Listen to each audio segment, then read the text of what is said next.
We're now approaching the Main Street station. If you are disembarking here, please remain seated until we come to a complete stop. Shout from the mountaintops, the star is born. It's a time to put an out bright star. The star is born.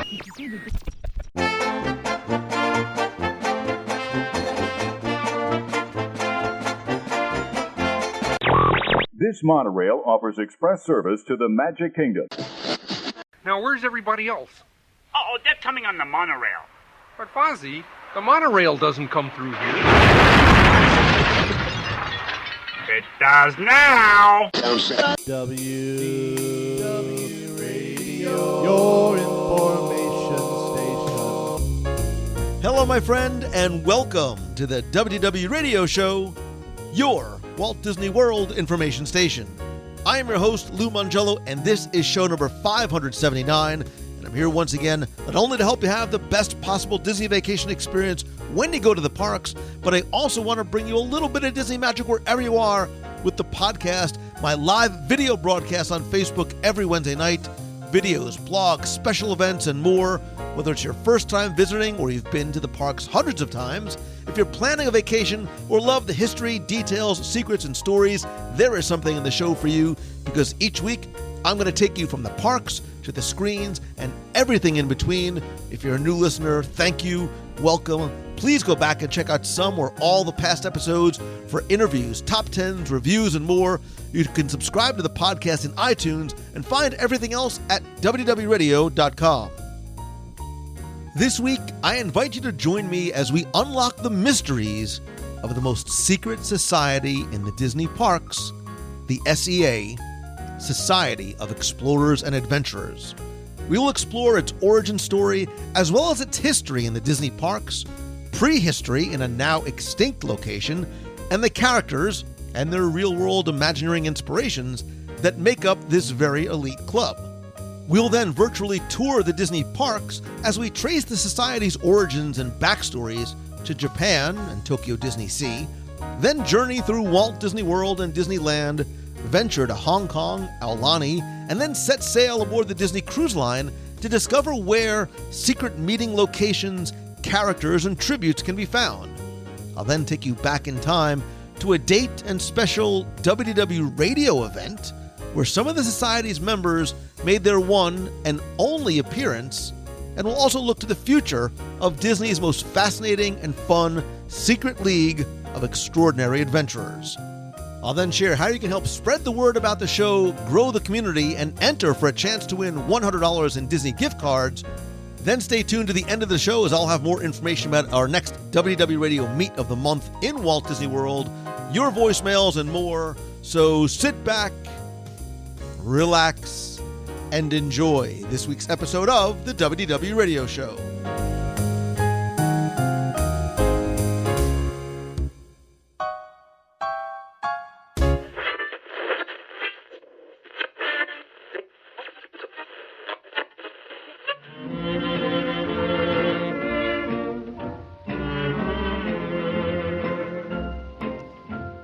In the Disney parks, we know that every good attraction is rooted in great story.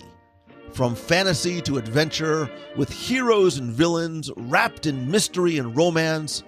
But these stories and characters and details and themes also often will bleed out and over into the land itself or nearby shops, restaurants, kiosks, windows, everywhere, if you just know where to look. And while many of these characters and stories are ones that we're familiar with, whether they're based in childhood fairy tales or newly imagined blockbuster films, it's easy to find our personal favorites everywhere in the Disney parks and resorts. But then there are also those stories and characters which are created just for and by the parks themselves. Sometimes for a single attraction, I'm looking at you, Dreamfinder and Figment, vignette, show, or shop. Some come and go, or are even, dare I say, forgotten. Some come back. I'm now looking at you, Orange Bird. And some just quietly fade away. And then there are those rare few with humble, subtle beginnings, without fanfare and red carpets that actually take on a life of their own. They grow, evolve, and spread until they're woven into the very fabric of locations far beyond where they may have originated. And so this week, I want to share one such story with you. It involves all the requisite elements of great storytelling: atmosphere, memorable characters, adventure, romance, mystery, secrecy, and then a little bit of detective work and a whole lot of fun. And my friend, this week we will pull back the curtain and go where few have ventured before as we explore the history, references, secrets, characters, stories, and possible future of the most secret society in the Disney parks. And no, I don't mean Club 33, I mean the S.E.A., the Society of Explorers and Adventurers. Shrouded in mystery, it may not be even something you may know of or recognize, and today we're going to change all of that and open your eyes to a world that has been hiding in plain sight and is a whole lot of fun. And with me on this epic adventure is a man not only worthy of membership in the society, but is himself often shrouded in mystery and is quite the character, author, raconteur, magician, storyteller, and all-around great guy, my friend, Mr. Jim Korkis. Hey, thank you so much as always, Lou. And now I know what I'm shrouded in. I didn't know what I was shrouded in. It sort of had that odor, but now I know what that is. And for those of you who are listening and are going, oh no, he's talking on the landline again. This is not Lou's fault. Lou did everything in his power to try and pull me out of my man cave, but he finally realized I was being held hostage by deadline gremlins for my newest book, which will be coming out before Easter. In fact, the manuscript just got sent off an hour before this podcast started. So make sure you listen carefully, because we will reveal for the very first time Jim Korkis's newest book that will be coming out. And as Lou has mentioned, Disney, of course, and the Disney theme parks especially, are a storytelling venue. And the best stories usually have interesting characters. And a lot of characters have been specifically created just for the Disney theme parks. Now, just like a movie, there's an actor that'll appear and suddenly they'll have that star quality, and the audience will just fall in love with them.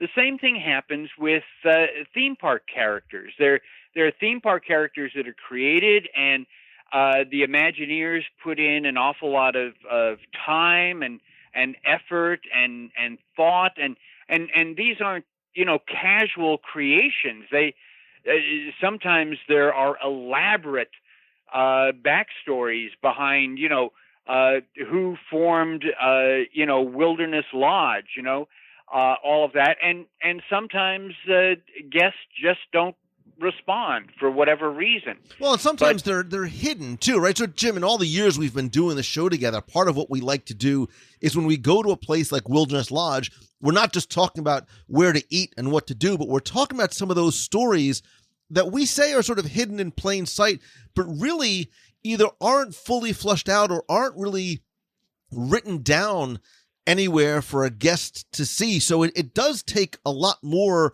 than just some investigative work. But I think, like you said, we've heard it before, but here it's really true. A lot of these characters and secret backstories are all connected and sort of weave together. And I think this is really the first time, as we start talking about some of these characters, that weave together a lot of these attractions, not just in a land or a park, but really around the world. Oh, absolutely. And not only just around the world, but on the Disney Cruise Line as well. So, and you're absolutely right. I think too that sometimes guests subconsciously sense that there's more to something that they're seeing. But you're right. There isn't that big book of Imagineering that is out there that we'd all like to be able to have on our Disney library shelves here that explain why is that there. So one of the exciting things about being on your show, of course, is to answer, those two questions. What am I looking at, and why is it there? And today to talk about the Society of Explorers and Adventurers, that you are absolutely right. The Imagineers invested so much into to connect attractions and more, as you said, worldwide. Yeah, so let's sort of set the stage, really, because even if you've heard the S.E.A. or maybe you've seen the logo in one of these places, it is rooted in characters, and it's also rooted in story, which, again, is not one that you could necessarily find written down somewhere unless you look really, really hard in one of these locations. So the backstory for this Society of Explorers and Adventurers that's made up of these fanciful different characters is that it was founded on August 12th in 1538 in Italy at a place called Porto Paradiso, and it is made up of a group of scientists and explorers, artists, researchers, travelers from around the world, and it's a society that's dedicated to the continued exploration of the oceans and exotic lands. Again, it's the mid-1500s, and it's really based on four guiding concepts and principles that you can find when you look at the S.E.A.'s original crest. It's adventure, which is represented as a galleon. It's romance, which is based on an armillary sphere. Discovery is a compass. And innovation is artist tools. And this is the way the society felt it could best represent the charter and mission, which is simply, we are the society of explorers and adventurers, and we shall acquire knowledge through exploration. And there's actually a longer mission statement at one of two of my favorite places, one of which I'm not really allowed in because I'm not a kid. One is Mystic Manor in Hong Kong. You could also find it, Jim mentioned the cruise line, in the Oceaneer Lab, and I love that fact that it's there on the Disney Dream and Fantasy. It says, the mission of the Society of Explorers and Adventurers is to collect, conserve, and curate valuable cultural and artistic artifacts from around the world and make them available to the public in an artistically pleasing and sensitive manner. It's furthermore the mission of the organization to equip and mount socio-cultural expeditions to discover, explore, chronicle, and protect the artistic achievements of the human society, past and present, exalted and forgotten. So again, Jim, this is a very well thought out. That's a huge mouthful. Yeah, right. I don't know what a lot of those words mean, but I love the fact that it is this fully formed and flushed out idea that we're not just sort of creating this society for purposes of a very simplified skeletal backstory, but one that they have really invested a lot of thought and direction in. And I think this is not just the guiding principles. In fact, it's a story that has evolved. We talk about Grimm's fairy tales. It wasn't just one story of Snow White or whatever. It was a story of Snow White that was told, over the years and over the decades and in different countries.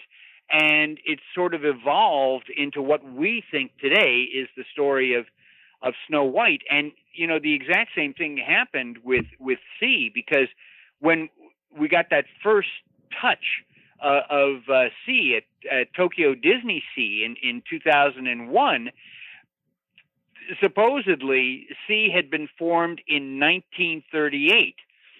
But again, this became such a popular idea that it started to evolve. And then it was like, no, Sea was actually created in the late 1800s by people like Mary Oceaneer and Harrison Hightower and Jason Chandler and Dr. Albert Falls and all that. And now to the point that it's become so rich that, as you say, now the official story is that it was created back in the 1500s. For Tokyo Disney Sea, it was 1938 because that was supposedly when Explorers Landing was established to promote the sharing of nautical and scientific knowledge of world exploration. And again, what a great concept to tie in all of the Disney theme parks worldwide, because again, explorers would go worldwide for all of this. And I know we're going to be talking a little later too that the seed for this idea it came from the beloved and long gone Adventurers Club. Well, maybe we really should talk about it here, because this idea of sort of retconning the history, right? This and retcon is short for retroactive continuity. This happens a lot on TV and movies. This idea in comic books. in all sorts of things, and so because again, a story, a really good story, is a living entity. And again, I referenced fairy tales, and so fairy tales constantly changed.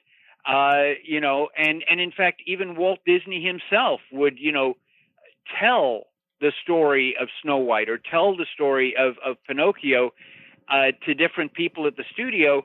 And each time he told it, he would change it slightly based on the reactions he was getting from his audience, until you get that story that is solid and firm and works. But yeah, I think the real origin of C goes back to the Adventurers Club, and as we were talking about before the podcast, it's somewhat frightening to realize that last year, 1989, marked the 30th anniversary of the Adventurers Club opening.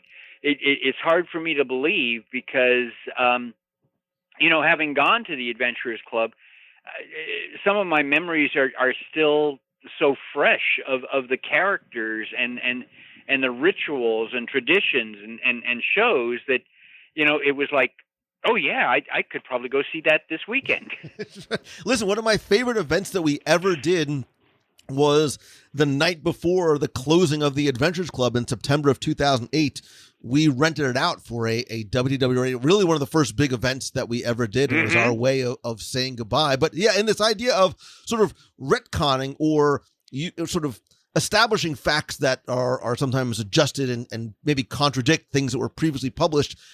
Let's go back to 1989 when the Adventurers Club opened, which is really, according to story, 1937. And it was the Adventurers Club that introduced the very first character that would eventually become part of what this S.E.A., this secret society, is, Meriwether Pleasure. And I know, Jim, we've talked about him as a lot when we talked about Pleasure Island, was this entrepreneur who, after World War II, had collected all of these inventions and things that from around the world.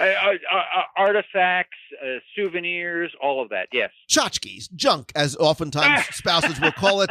So get all of your junk. His garage, he had obviously outgrown his garage and his own man cave, so he created the Adventurers Club to not just store his own collection, but more importantly, to show it off and entertain his friends. And it eventually grows to this place where fellow explorers would come in, and then the Adventurers Club was born out of this place where adventurers could gather to eat and drink and be part of this interactive show.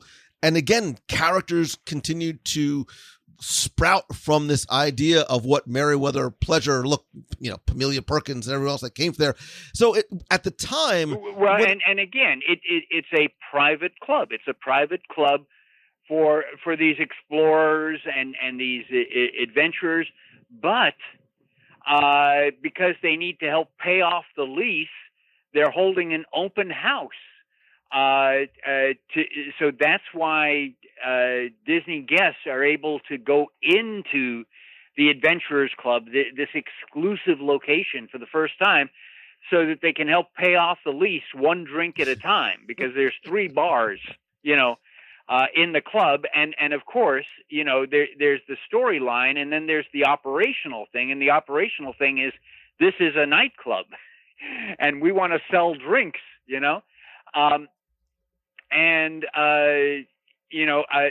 out in the front, they had all those things like, there was a crashed plane on the front lawn. There were monkey skulls on spears. There was ancient pottery.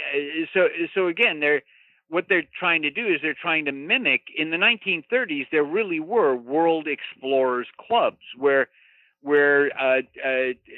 explorers would get together. They would share stories of their latest expedition or their latest discovery and all of this. And so this is now becoming an homage, but also a parody of that over-the-top sense of tall tales. So there's really a sense of, because the original Explorers Clubs, this is very serious. It's really devoted to, scientific discoveries and all this. The Adventurers Club is that little sense of whimsy where it's more sharing of tall tales and just this sort of exaggerated reality. And it was like capturing lightning in a bottle, because it was a mix of interesting characters, and you mentioned some of them, but you had Hathaway Brown, who was the daredevil aviator and ladies' man. You had Samantha Sterling, who was a female explorer. You had Graves, the butler. You had a maid. You had the Pamelia Perkins, who was the club president. But in addition to that, you had inanimate characters that sprang to life, like the invisible spirit who played the organ in the library, or the Yakus that was half moose and half yak, and instead of being sent to the taxidermist, was sent to the upholstery shop. So his head is stuck there on the wall, and he'll suddenly just spring to life and talk to you. And you also mentioned that there were a variety of shows, like the honorary member induction, the Balderdash Cup competition, the episode of the radio cliffhanger, Tales of the Adventurers. And so there was this wonderful sense of this party that had been going on like forever, and now you're invited to be part of it. And there's things that are just unexpected and eccentric that are happening, and it's not happening, at a regular pattern. If you're in the mask room, the masks will talk to you, but it isn't like this is a pre-recorded show. They're responding to the people who are in that room, and you've got all those quirks and personalities, and in fact, it was so popular that it was parodied on the Comedy Central animated series South Park, in the episode The Return of Chef in 2006, where Chef has been brainwashed by a club called the Super Adventurers Club. And inside the Super Adventurers Club are the things that, Babylonia on the wall, and the Zeus with the fishing rod and all that, because one of the co-creators of the show, Trey Parker, spent his honeymoon at Walt Disney World and went to the Adventurers Club and was so inspired by that, created that episode. And for those who remember, the Jekyll and Hyde Club in New York, with oddball characters and also animatronic figures, was inspired by the creator attending Adventurers Club, and then when Adventurers Club closed in 2008, decided he wanted to create something similar. So, the Adventurers Club had far-reaching, Well, even internally, right? So, and that might be a good way to transition, because before we even get from Adventurers Club to the S.E.A., it does start to really, for the first time, bleed over outside the confines of that building, which is now the Edison, which is sort of ironic because Thomas Edison was a real inventor, right? But yes, it started to bleed over from the Adventurers Club out into Magic Kingdom over at the Jungle Cruise, because some of the artifacts that you found, if you were a careful observer in the queue, you'd see that some of the travel trunks had name tags and addressed to Pamelia Perkins and Emil. So the tags over time had gone away as the Fast Pass locations and things like that had changed, but some of those artifacts they still exist at the Aulani resort in Hawaii, which was also designed by Joe Rohde, who is one of the primary influences in the Adventurers Club. There's a portrait of the members of the Adventurers Club and a letter from Pamelia Perkins that hangs in Auntie's beach house there, and of course the famous term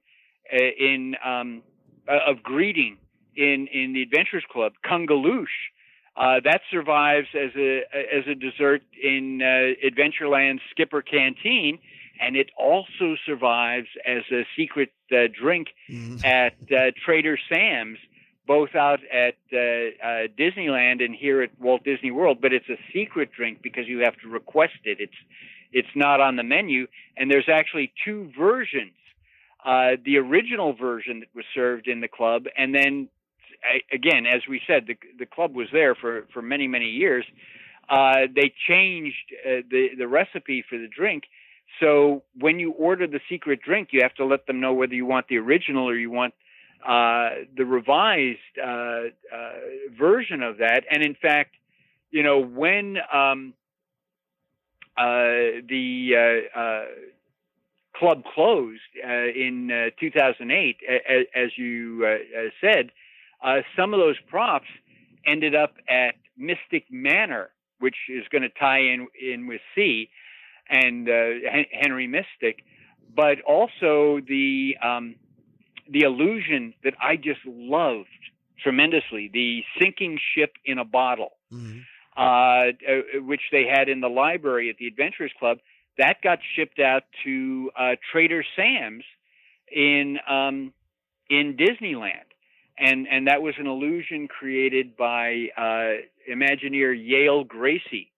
And so when you order a shipwrecked drink, they'll trigger off the ship in the bottle in a storm, and it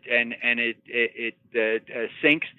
So elements of the Adventurers Club don't just live in people's memories. Well, but in terms of, there are elements of them still out there.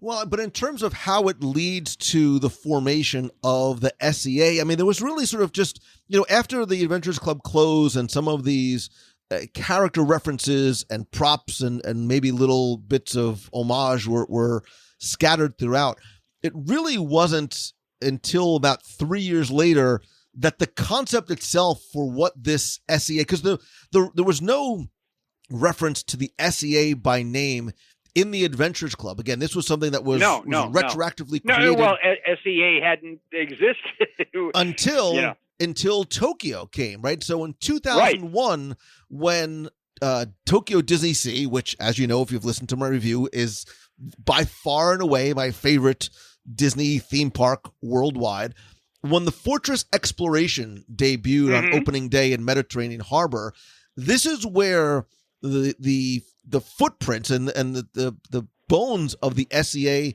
took place. So Fortress Exploration was, as a personal story, was my favorite thing that I accidentally discovered while wandering around on my own in Tokyo Disney Sea. There's a volcano there called Mount Prometheus, which is basically a walkthrough museum of arts and sciences. And there's this 4-story sort of Renaissance style structure with domes and towers that have individual exhibits, and like there's Da Vinci's flying machine, there's optical illusions, there's a seismic recording station, there's this incredible chamber of planets that lets you physically like move these cranks to move the planets around the sun. It's just spectacular. There's this explorer landing outside play area, which is like a thing with sort of a Renaissance style Tom Sawyer Island that you can go and explore. But there's all these challenges, and it's free. Anybody can sort of pick up one of these maps, and guests are challenged to solve these different puzzles and join as a member of the S.E.A. And this is really where the home base and the ground floor of the storytelling begins, in this very sort of simple, almost child's play area that, again, is kind of ground zero for the spreading of the story throughout. And I think, we'll start from here and then continue in Japan because it just makes sense where else we'll be able to find it. But this really, this fortress exploration in 2001 is really where the S.E.A. began.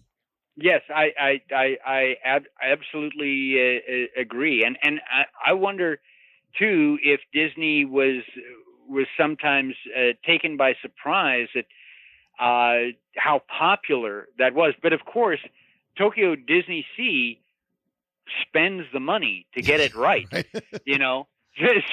So when you're talking about all those like the seismic recording station to track and record the volcano's activities, this isn't just some little off the shelf thing, or whatever.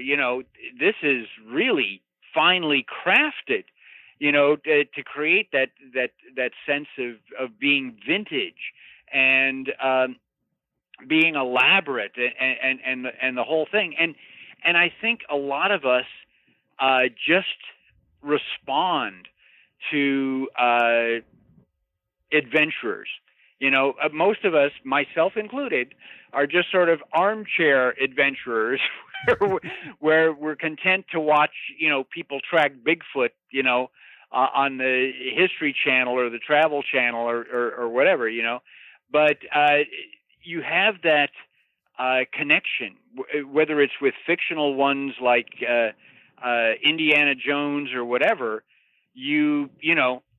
My gosh, I want to explore what's out there, what's around that corner, that whole thing. And from it being introduced there at the Tokyo Disney Sea, it just really caught fire. It really caught people's imagination. Well, and I love too, just as a quick aside, I love the fact that it is something that was created on its own, right? It's not based on any prior intellectual property. No, not based on any intellectual property, not based on any movie or TV show or animated series or yes, we're going to sell plush sea dolls, or whatever. So, although I think, and we'll talk about merchandise later on, or the lack thereof, but the fact that this is a brand new story, and you said it when you talked about Tokyo Disney Sea, and I feel the same way.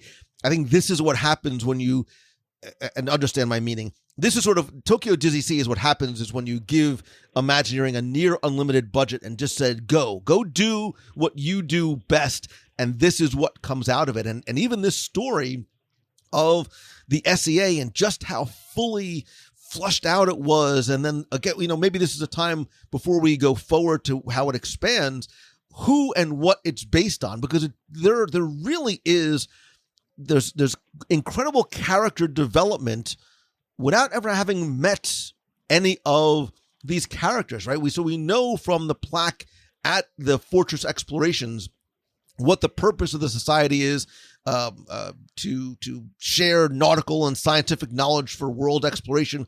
But it also indicates that there's these founding members as a result. And we may have heard, Dr. Albert Falls before. If you've been there, maybe you've heard Harrison Hightower, Captain Mary Oceaneer, if you've been on Disney Cruise Line, Barnabas Bullion. So all of a sudden, these names that maybe you're seeing elsewhere are starting to come together. Lord Henry Mystic, Jason Chandler, there are these characters that really are the founding members that you don't see anywhere else in Fortress Explorations, but it really creates this incredible foundation for expansive and adaptive storytelling throughout all the parks. Yes. And I think as human beings, we like connections. We like to see that this is connected with that, and this, it has a dotted line connection to this, and whatever. And I think that's what C does, so that all of these things fall under that same umbrella, and again, it creates this wonderful sort of playland. But again, as you mentioned at the beginning of the podcast, a lot of this information is not what I want to say obvious. It's not like you have a plaque, telling you, this is Barnabas T. Bullion, and he was born at this time, and this is what he did, and this is what he did, and this is when he passed away, and all of that. You have to pick up scraps of information by things that you're seeing around you. It's almost like being Sherlock Holmes, well, gee, that seems to mean this. Okay, is there anything that confirms that or verifies that? And I think in some cases that joy of discovery is part of the charm. I think Disney's greatest of C is that you stumble across these things, like the books in the Skipper's Canteen, that is written by some of these. Right. I think that Disney's best adventure game is not one that you go and line up to go play. It's not the Phineas and Ferb adventure. It's not Sorcerers of the Magic Kingdom. It's this. It's you sort of on your own, at your own pace, as you come across it, trying to find all this connective tissue and these references of the S.E.A. itself, and then these character names of these founding members and these other secondary members that you don't have to go to Japan to find the basis of, because now if you go look at places like, well, okay, Magellan's is there too, but the Tropical Hideaway in Disneyland and the Oceaneers Club, you can find these names that you're starting to see being repeated over and over again, and start to assemble on your own what their backstories are and where else you might be able to find them. In fact, we talk about these characters. Maybe we should talk about some of these characters now and identify them, because I'm again to help the listeners at home. Okay, these are characters you should be looking for, or names you should be looking for, references that you should be looking for, and you'll probably come across ones that even Lou and I haven't stumbled across as yet. So why don't we start with Captain Mary Oceaneer, especially since you were recently on a cruise there. And I do believe in ladies first, so I'm happy that chivalry is still not dead. Again, this is one that was, I think, sort of retconned into existence. The Oceaneer Club and Lab that was on the Magic and the Wonder and the Dream and the Fantasy, I don't think we're given that name with this idea of Captain Mary Oceaneer being the founder, but she was the explorer of Castaway in the Bahamas, and she was also the inspiration for places like Misadventure Falls at Typhoon Lagoon, as well as the Oceaneer Club and Lab on the Disney Wonder. And if you go in there, you can actually find this wonderful, beautiful painting of her inside. And again, these places are meant for kids, but they do have, if you're on a Disney cruise, they have open house times. So adults can go in and see them as well. There's also a portrait of her in the queue at Mystic Manor as well. So her backstory basically was she was a diver and a treasure hunter. She had this pet parrot, Sally, because every good explorer has to have some sort of pet.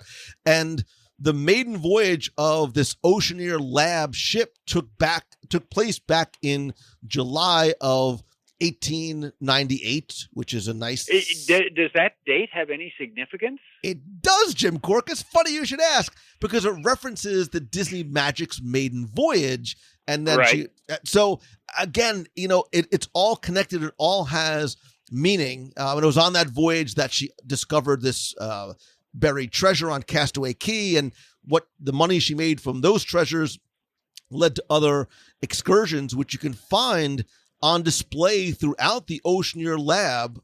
So now all of a sudden she has become this treasure hunter. This is sort of what she does, but she also loves... And not just a treasure, finding treasure. She found pirate treasure and found pirate treasure on Castaway Cay, and she became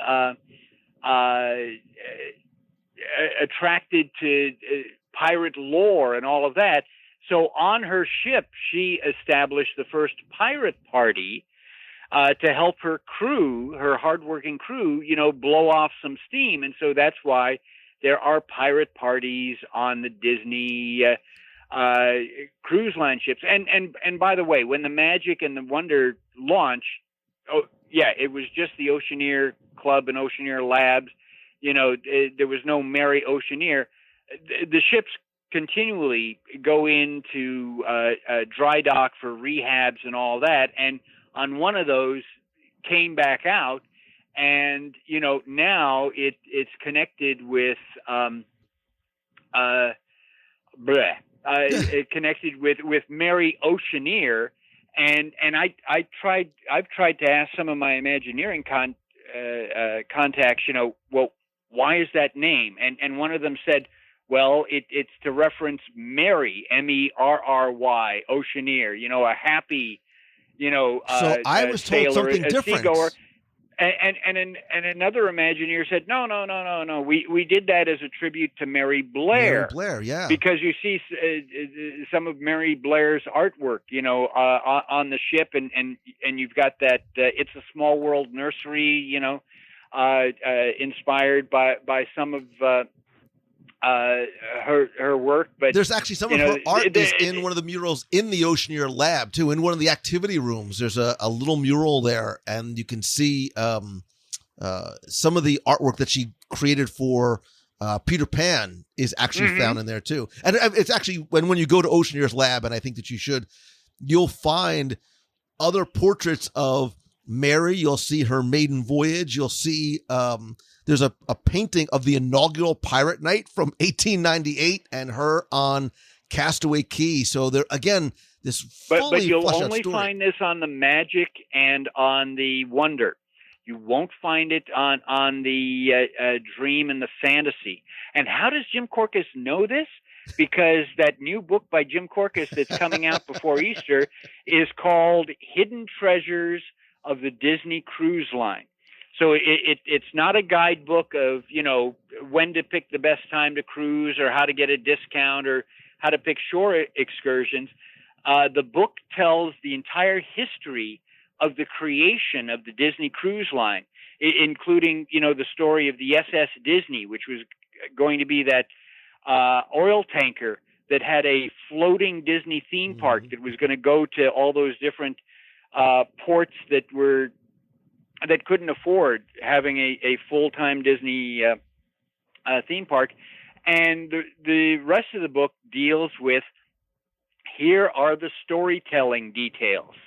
It's not going to tell you when's the best seating for dinner or, whatever, but here's the storytelling details of these are the things you should be looking at in the Walt Disney theater. These are the different types of images you might see on the Magic portholes.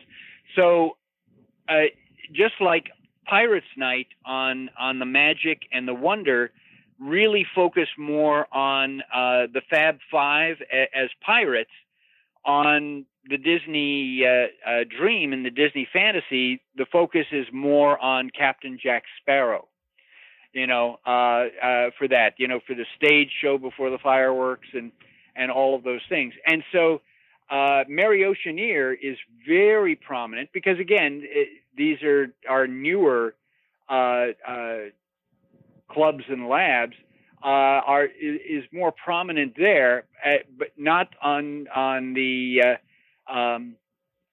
Dream and Fantasy. But I will tell you that if you go on the Dream and Fantasy and you go for the open house, and you decide not to play with the holodeck or with the Millennium Falcon there, if you go into the Oceaneers lab, there's actually an enchanted art piece where they have Mr. Gibbs, the first mate, Jack Sparrow's first mate. And if you stand in front of that piece of enchanted art, he says 30 different things, and they're all related to the cruise, It's the free ice cream I'm after, A pirate's life for me and for you and for you and for you. So I'm standing there like an idiot, and people are going, "Why is he standing?" Sir, please move. Please get out of the Oceaneers Lab, would you? Yes. So Mary is very prominent on the Oceaneers Lab for the Magic and for the Wonder. In fact, her ship was called the RV Oceaneers Lab.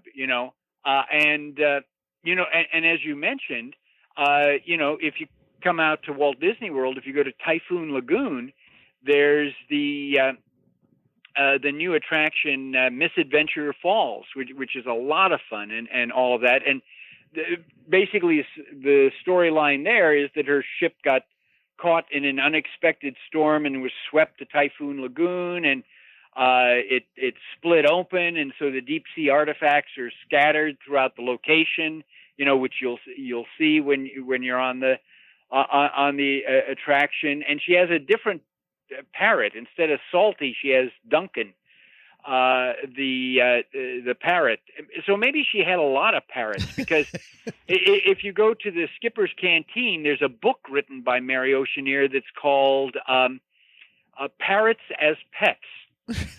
Right. And people just ignore that. And I don't know if you run into this, Lou, but I do. People come up and they go, "Well, Jim, I want to be a Disney, historian and write about, but I don't have the contacts with Imagineers, and I haven't, I wasn't born like you were, when dinosaurs walked the earth, so I don't know these things." There's still things you can do. It doesn't exist anywhere on the web there. All of the books that are on the shelves in the Skipper's Canteen that actually lead to the secret sea dining room, which we can talk about. But anyway, getting back to Misadventure Falls, there's also a diving bell there. It's Mary's diving bell because, as you said, she was a deep sea diver, and it has on it the sea motto, Exploration Continua.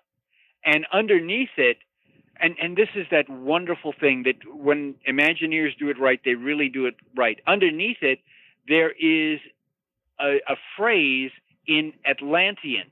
They created a special Atlantean alphabet and all of that for the feature film Atlantis, The Lost Empire. So in Atlantean, there's a phrase underneath it, and if you're clever enough, you translate it, and it says, "I come in peace." Now, you need to realize, if you don't know these things, it doesn't distract from your enjoyment of the attraction. It's not like, well, I have to know that in order to understand what everything else is going on over here. No, it's not. All of these things are just these little enhancements. So it's just like when you go to Typhoon Lagoon, they have the the nautical flags overhead, well, it spells out piranha in pool. So, you know, so if you know it, it's just, you know, that one little extra thing. And so when we're talking about sea and when we're talking about these characters and all this, don't think about this necessarily as the main entree. Think of it as like little condiments, you know. I love that you made it about food. Thank you. Little condiments there that are sprinkled there. And so, you know, well, if you don't have the mustard, you know, the sandwich is still good. But if you have the mustard, my gosh, the sandwich tastes just a little bit better. Well, I love the fact that we start off with Mary Oceaneer, because I think she's such a representative example of what we are talking about, right? You've probably never heard the name Mary Oceaneer before, but what has happened in the few minutes that we've talked about her? We've connected the origins in Japan. We've gone to Castaway Cay. We've gone to the Disney Cruise Line. We've come back to Walt Disney World, to Skipper Canteen, we didn't even talk about, she's also referenced in Disneyland. Then you're also brought to Typhoon Lagoon, and you get a little Atlantis the Lost Empire in there as well. Like, I have this huge smile on my face because it all comes together so beautifully. And I almost felt the light bulb go off when you connect all those pieces, and then you've got this puzzle put together and you're like, oh, like I get it. I see it now. Well, and you know, I'll bet we haven't even captured some of the things that are out there, or some of the things that are going to be out there. You know, the Disney theme parks are just continually changing. So things are disappearing, but things are being added all of the time out there, and you go, wow, you know, I never knew that. I never saw that before, and oh, now that makes sense why that's there. Well, let's talk about another member of C. Do you have a favorite you want to? I do. I think it makes sense to talk about Harrison Hightower III. Oh yeah, for a lot of reasons, because he is who of course is a scoundrel. You know, right. So it's not. Mary Oceaneer is, as far as I'm concerned, it is a hero and a great role model. Not only for young women, but for young men. Harrison Hightower, this shows you how rich characters can be.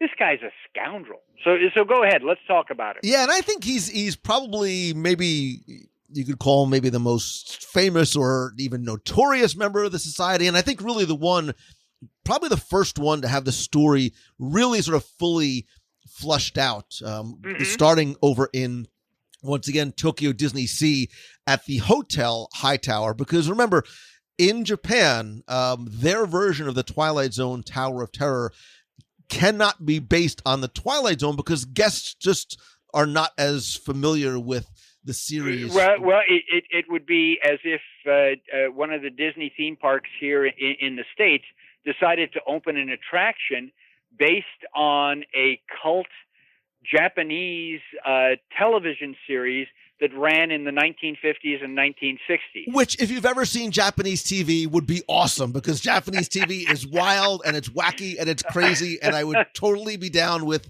you know, a Japanese game show park here in the U.S. I don't think listen, Japanese game shows are frightening to me. They are, and there's no way that lawyers in the States would ever let half the stuff. But you're right. You know, when you're dealing. We tend to forget that when you're dealing with other cultures, they may not have those same cultural references that people grew up with in the United States. And so, yes, so calling something the Twilight Zone Tower of Terror would be nothing. It would make no sense whatsoever. So you have to, how do you recreate that same experience, but then create another backstory for it? And that backstory, of course, is Harrison Hightower. So I didn't mean to interrupt you. No, And look, I want to say again, as somebody who clearly has a monstrous affinity for Tokyo Disney Sea, this attraction and the detail and the storytelling is possibly some of Disney's best. I do not speak Japanese. I have a tough enough time with English. I don't speak Japanese, but you are able to pull together simply from the visuals a little bit of the story. And you can there are things that you can find there in Japan to help you tell the story. So just to sort of set the stage, Hightower was an American. He was born in New York in around 1835, and he very early on had this reputation of being greedy and he literally stole priceless ancient treasures. He was not a good guy. He was not a good. And again, that was really part of the thing at the time in the 1800s. You had grave robbers of Egyptian tombs and things like that. It wasn't a case of, this is a historical, antiquity that needs to be preserved and all that. It's like, hey, this is something that's been buried or hidden away, and these native people don't know what its value is. I'm going to take it, Well, I was going to say he's sort of the anti-Indiana Jones, right? He's sort of that's a great description. Well, because he really is, and he's he goes against everything that somebody like Indiana Jones would stand for, right? He's Belloc, right? He's Belloc, because he is the person who will go out, like you said, and pillage and plunder and rifle and loot, all those things. More importantly, without any regard for things like legend and story, and doesn't believe in spirits and curses, and so the idea of plundering. So he's actually got a cursed idol that sets off the attraction, because right? he doesn't believe it. So to him, it means nothing at all. Look how it worked out for Belloc.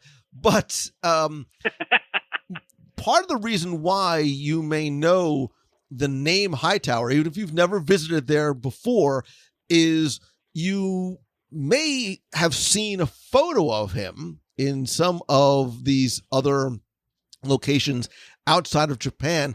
He bears a remarkable resemblance to probably the most famous Imagineer of all, which would be Joe Rohde. Joe Rohde. So yeah. I can see Rohde just having a tremendous amount of fun about that, and in fact, we know that Rohde himself likes to collect, things like even at the Pasadena swap meet, he gathered up stuff that he then helped decorate the Adventurers Club with. So just like Harrison Hightower, he's out there. He's not a scoundrel, but he's out there, gathering these, exotic masks and tiki things and all of that, and then displaying them. But of course, you'd also know Hightower because you of all people, Lou, and the listeners as well. They must know Hightower's brother and the tragic end that he came to. Well, wait. Before I want to just quickly, I want to go back to the Tower of Terror story real quick, because I think it's it's just fun to sort of. It's the Hotel Hightower. Yes, story. Yes. So let's. I didn't mean to sort of go off of the Tower. I get very excited about this. We can always come back to the main story. Okay, so tell us about this attraction. What would we experience? So again, it from the ride itself, it very much is Twilight Zone Tower of Terror in terms of, or Guardians in terms of attraction flow, but in terms of story. There's a tour of the Hightower Hotel, which is presented by the New York Preservation Society.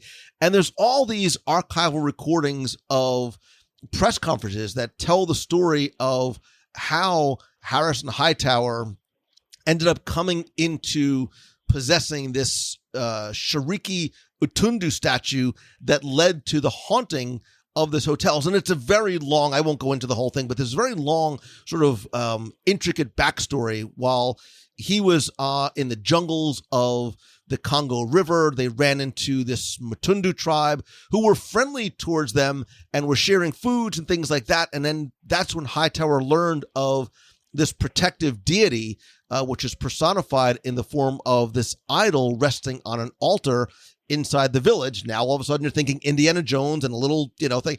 So he tries to convince them to sell the statue. He says no. They say no. So, of course, what does he do? He steals it. They don't even bother to chase after him because they know of the curse. And then while Hightower is throwing a press conference and a party on New Year's Eve, 1899, to talk about his latest find, somebody actually asks him, isn't this idol cursed, or aren't you worried about things like that? And he, of course, laughs it off. When it hits midnight, he tries to find a spot for the idol in his penthouse apartment. He's stopped by his personal valet who is warning him, like, look, you have to show respect to this thing. And, of course, Hightower laughs it off. And at midnight, January 1st, 1900, inside the elevator, the idol comes to life, and it has this evil, smoky green glow, and it obviously finally scares Hightower. The idol laughs. It summons this green lightning. All of a sudden, now you're seeing the connections to Twilight Zone Tower of Terror, and the elevator plunges down into the shaft, causing the tower to be haunted. 13 years later, there is a They reopen it, right, for tours. Hotel, right? They reopen the hotel and are trying to preserve it because of the historical aspect of it. Yeah. And you're really, so what happens now? And yeah, so there are some English translations that again help you you put this together. So I'm trying to remember. I think that inside the queue of the lobby, you can see where the elevator crashed down, and you can actually see there's actually no, it's in the attraction. There's actually you can see the ghost of Hightower trying to reach out and touch the idol, which is resting in the hallway, and then it zaps him once more, and the elevator crashes down. And there's great photos of Hightower / Rhodey throughout the queue and throughout the attraction in Egypt, the Lost River Delta. There's a reference elsewhere in Tokyo Disney Sea, on Easter Island, in the ballroom and things like that. So again, without even speaking Japanese, you're able to sort of pull a lot of this all together in the attraction, which again, amazing, intricate, detailed storytelling without having to understand a word of the language. Well, and again, that's how we talk about Disney being a storytelling company. That's why people prefer going to a Disney theme park. Is it's not just a ride, and it's not just an off-the-shelf ride, whatever. There's a whole story, and you're part of that story, and so that's what makes it so wonderful. And again, this is a warning to those of you who are listening. With that cursed idol there, be careful. Those of you who have your Lou Mangello Vinylmation figures, don't take those on an elevator with you. That's just my suggestion. And we talk about things being connected, throughout. I mentioned Hightower's brother, which we all know about in his tragic end, because anybody who's gone on the Haunted Mansion knows that the final husband of Constance Hathaway, the one she married in 1877, is George Hightower. This is where you pause for dramatic effect, because now you think, well, it's true, because now all of a sudden you go, oh, wait a minute. Like, I never realized, or I never saw. So next time I go to Haunted Mansion, I have to look at all the portraits and the names next to the portraits inside the attic of the Haunted Mansion to find George Hightower and make the connection as to where this originates. Well, especially things that have, relationships to the 1800s. You know, there's going to be that. You know, like Big Thunder. You know,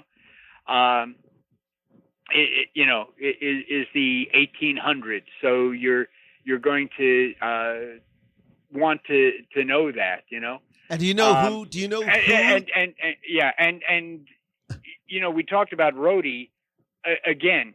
And he being the doppelganger for Harrison Hightower. You go into the Skipper's Canteen. One of the books written by Harrison Hightower III is In Search of the Yeti. Because, of course, Rhodey was the artistic director for Animal Kingdom and for Expedition Everest, with the Yeti. One of the other books that Hightower supposedly wrote that's on the shelf, Treasures of the Animal Kingdom. But wait, go back. Hold on. Go back to George Hightower for a second, because we're going to get, as if we haven't got, we're going to get one more layer of uber nerdiness. So the portrait of George Hightower in the Haunted Mansion in the wedding photo, who is the model? Who is the person in the portrait? Don't hold us in suspense. Tell us, Lou. Tell us. Former Imagineer Rick Rothschild. Who worked with Rhodey on the Adventurers Club. Exactly. And things like Tough to Be a Bug, Honey Shrunk the Audience, Fill Our Magic. He wrote and I think directed Soarin' Over California, a number of other attractions as well. So I love the fact that, and George has his own little story too, but I love the fact that they could have chosen anyone sort of quote unquote off the street to be that person. But I love the fact that there is another person with a connection, not just to Imagineering, but direct connection. Or could have chosen any name for the character other than Hightower. Yeah. So, and you can also, again, talk about it all being connected. And we're going to get to the other parks too.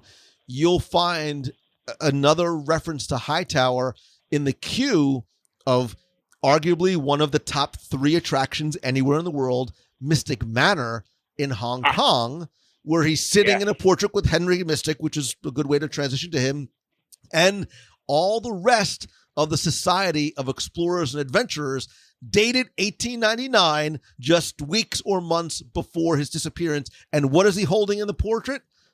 Shakiri Ndutu. He's holding the little idol. So, those little details, I listen, I didn't date very much. This stuff excites me so much. I love how fully connected they all are. It's because we're Disney nerds. We're Disney nerds, and when Disney does something right, they really do it right. I'm going to give you one more. And again, as I said, knowing these things doesn't affect your enjoyment of the ride. You were able to enjoy the ride without speaking, Japanese, right. But the more you know, the more it enhances that experience. The more it gives it, just that little something extra. And I think Disney fans are always looking for that little something extra. Like I just discovered that if you go on Smuggler's Run, if you get everybody working together, you can have that experience in Chewie mode. So instead of having Hondo yelling at you, you have Chewbacca doing the background. But that's a whole nother story and a whole nother podcast. But anyway, it's finding those little extra things, that you go, oh my gosh, and it makes you feel part of the Disney family. But yes, Lord Henry Mystic. Wait! Don't get wait. There's one more. I have to give you one more just because it's so good. Okay. It's so cool, and like the life of Mr. Hightower, it is extinct.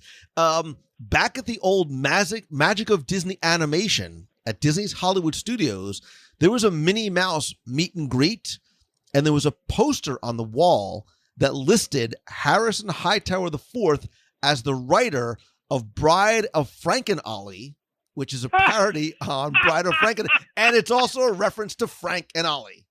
Oh. No, I thought you were going to say, yeah, Harrison Hightower did not die, but he became a costume character.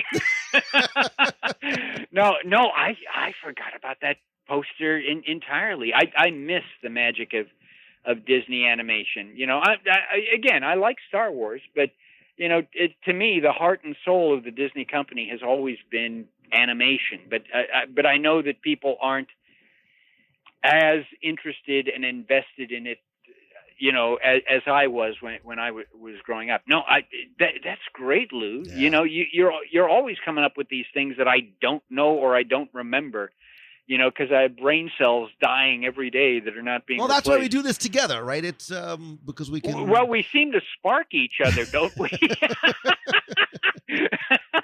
It's like, can you top this? How about this? You know, oh, how about that? But not in a nasty, evil way. But something like, you know, oh, you know this? Well, how about, do you know that?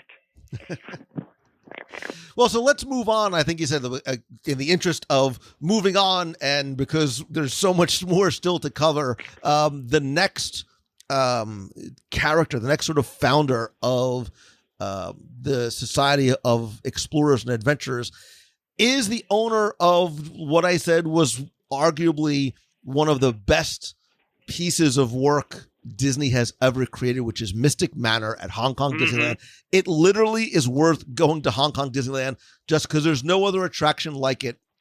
But I've only seen YouTube videos. Don't watch the videos. Don't watch the videos. You have to just find a way to get out there yourself somehow and see it with your own eyes, because it is a remarkable attraction. Again, not speaking the language, but the surprise and delight that guests feel on that attraction. The queue, there's a pre-show in English. The rest of the attraction is not. You don't have to understand a word because the story is told in the visuals. It really is a 4D type of experience. But so go ahead. Why don't you give the background story of the very interesting Lord Henry Mystic. Lord Henry Mystic. And again, don't hesitate to just jump in there too. And again, unlike Hightower, he's not a scoundrel. He didn't steal treasures, or con natives or whatever. He's actually a good guy. In fact, he was such a good guy, he made friends with a mischievous monkey named Albert that he saved from a giant spider in Africa. And but again, in his travels, he's acquired some odd artifacts and all that, including an ancient music box that will bring life to the lifeless. And Albert, of course, being very curious, when you're on that attraction, he's playing around with that music box. Well, that's what I'm playing in the back. The song that you hear in the background is from the music box from Mystic Manor, which is one of the best attraction theme songs written by Danny Elfman. Which means if you have any ancient artifacts in your house while you're listening to this podcast, be very careful, because they may come to life and chaos will reign. Sorry, as you started saying, I thought about the music box. I thought about the song again. I'm like, I have to just play it in the background and take my music box off the shelf. Well, and again, you take a look at the Skipper's Canteen, and Mystic has written a book called A Manor of Fact, and he's written books, Treasures from the Manor, and Primates as Shipmates. So again, you're having these connections all over the place. And you mentioned the black and white photographs on the walls showing, the opening of Mystic Manor in 1896 and the group portrait from 1899. But there's also a Mystic freight depot stage and an archive shop, and the Explorers Club Restaurant, which is all connected to that. But obviously you've ridden the attraction, so give us a little bit more insight or perspective on this. So again, I don't want to give away too much, and I understand not everybody can get to Hong Kong Disneyland, but you still come out alive, right? You do come out alive. You're not missing anybody who is sitting next to you, right? It is this fantastic journey through. So the idea is that, like you said, there's this enchanted music box, and when Albert opens up the music box, the collection is just sort of thrown into chaos. Because of the box being open, and then obviously the box eventually gets closed, but you are sort of brought through his entire collection, which comes to life in a 4D trackless experience, which is just some of and what are some of those things in the collection? Is there a mummy? There's everything from mummies to suits of armor, and you can almost are traveling the world room by room, and there's one sort of a whirlwind type room that, again, I don't want to share too much or give away from, which is one of the most fascinating and remarkable and technologically exciting show scenes that I have ever seen. And yes, I've ridden, everything except attractions in Paris. I mean, I put it up against Rise of the Resistance, Flight of Passage, anything else in terms of fantasy and fun and overall enjoyment. And again, I'm with you. I'm glad that they do film, Broadway plays, because sometimes that might be the only way I could see Spam-A-Lot or the Book of Mormon or whatever. But it's not the same experience as actually sitting there in the theater and seeing that. There's an energy. It's hard to explain. That is just different. So I understand completely when you say don't look at the YouTube video. You have to eat peanut butter lunches for the next 3 months and then go over to Tokyo there So again, I won't give away, but again, to give you a sense, when I say that sort of go through his collection, so it sort of follows almost a logical journey through this house or this collection. So you go to a cataloging room, there's a music room, there's Mediterranean antiques, there's this Slavic Nordic chamber, the arms and armory, Egyptian antiquities is a fantastic room, tribal arts, the Chinese salon, and then you finally go back to the cataloging room on your magical horseless carriage, which is just, I'm throwing my hands up in like this, as if you can see like the expression on my face. It is just a remarkable attraction. Now, is it suitable for younger guests? Absolutely. Yeah. Okay. Yep. It's there's nothing scary to it. Again, understanding there's sensitivities to motion and wind and light and things like that, but there's nothing sort of jump out. Nothing like an elevator crashing down. No, not at all. Right? Yeah. Not at all. And okay. The music. Well, I can see by the clock on the wall that we need to move along here. So let's talk. Since we're both out here in Florida, let's talk about a local guy, Dr. Albert Falls. I love this. And I'll let you tell the story, but I love this because Dr. Albert Falls is like, wait a minute. Somebody's listening going, I know that name, right? I've ridden on the Jungle Cruise. I've heard it before, but the Jungle Cruise is an old attraction. How does Albert Falls fit into this relatively new story of the S.E.A? Again, this sort of retconning this quote unquote fictional character that existed into this incredible, elaborate, integrated and connected storyline. Now, do you want to use the Jungle Cruise gag, because some people may not know that reference? That as you're approaching, Schweitzer Falls, what does the Jungle Cruise skipper say? That it was created by, of course, the legendary Dr. Albert Falls. Yeah. Yes.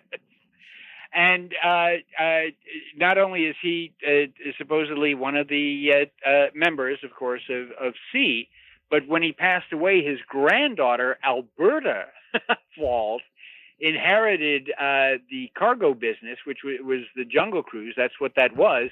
And she is the one who transformed it into the popular tour, and also opened up the restaurant, the Skipper's Canteen. And as we mentioned, most guests, I think, going into the Skipper's Canteen eat in the Skipper's Mess Hall, which is, probably the largest of the dining rooms there.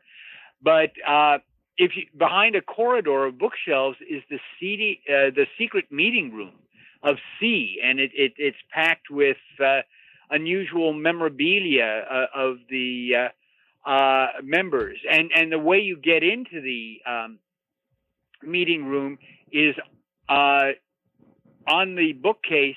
You pull the volume that is the Jungle Book by Rudyard Kipling, and that opens it up there so that you can go in and do that. And again, delightful place to eat, because it's done up in that same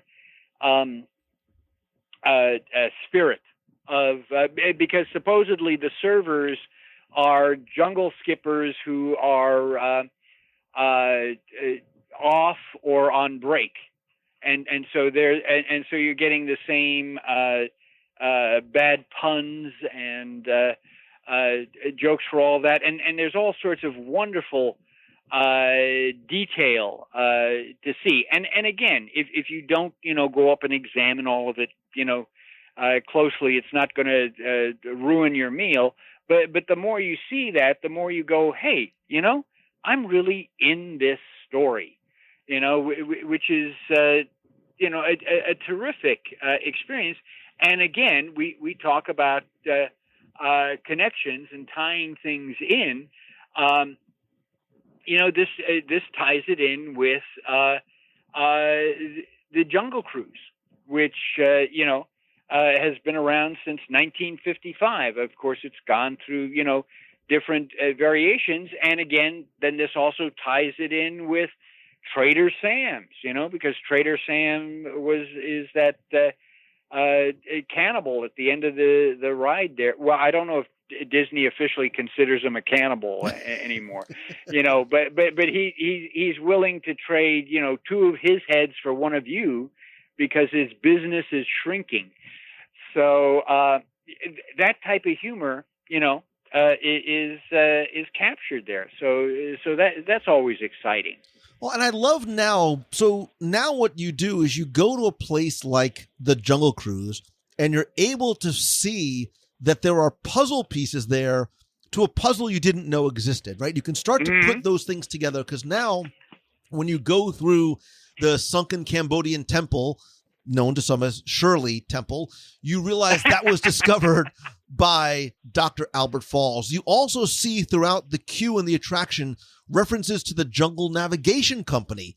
That is now tied to his backstory, this shipping company that he wanted to create to help move cargo up and down these treacherous rivers. Right, so these exotic rivers of the world. Yeah. And it was at this headquarters that he would entertain, which was also his house, that he would entertain his fellow members of the S.E.A. in that back room, right? Again, you told the story about how Alberta, ended up coming to live with him when she was like 8, and they really became like her. The Skippers really became sort of like her second family, and eventually she would start the first Jungle Cruise tours in the 30s. You mentioned a lot of the books, and we could do an entire show just on some of the books that are in there, but you can find ones written by Albert Fall in the library. Like there's a small village with a large heart, and Rockefeller Hippo Pet Family. Like there's a lot of different books in there. When the canteen first opened, there was a portrait of him in the queue that the way they made it look like was they had taken it down and they put up a temporary picture in there as well. See if you can. I'm not going to tell you what the gag is, but I invite you to go back, discover it for try yourself. And find it for yourself too. But again, I'm trying not to jump ahead, but you'll see Albert Falls as one of the members that contributed to the creation of another location elsewhere on a different coast that we'll talk about when we get out to Disneyland. And there's even going to be a Dr. Falls reference in the upcoming Jungle Cruise movie. Really? Really, See, I would not lie to you, Jim and I'm Corpus. looking forward. And I've been told that there will be a Trader Sam reference in the movie as well. But you never. And again, to talk about things at Disney changing. How many of the listeners remember when the Jungle Cruise movie was first announced? It was going to be Tim Allen and Tom Hanks.